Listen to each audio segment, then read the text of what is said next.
Assalamu alaikum warahmatullahi wabarakatuh.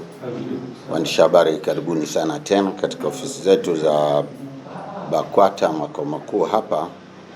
Tuna taarifa ambayo tunataka muifikishe kwa umma na wafuatiliaji wa mambo katika vyombo vya habari.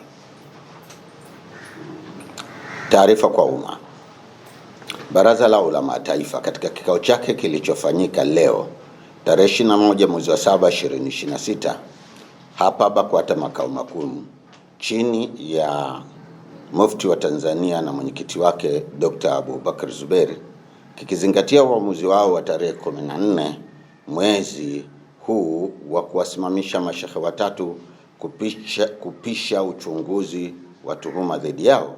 Mufti wa Tanzania, baada ya kushauriana na baraza lake la ulama na kwa kuzingatia madaraka yake kikatiba ibara 84 ndani ya mabano 17 ya katiba BAKWATA ya mwaka 1999 toleo la 2018, ameunda tume kuchunguza tuhuma zote zinazowakabili mashehe hao husika. Sheikh Walid Al-Hadi Omar toka mkoa wa Dar es Salaam, Sheikh Isa Nasr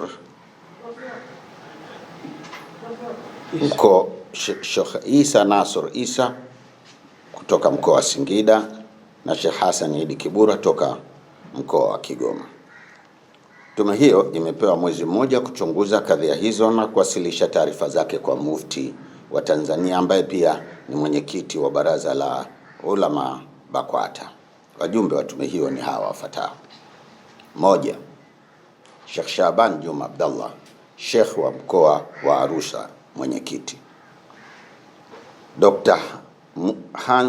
Musa Hans, mhadhiri chuo kikuu cha Dar es Salaam.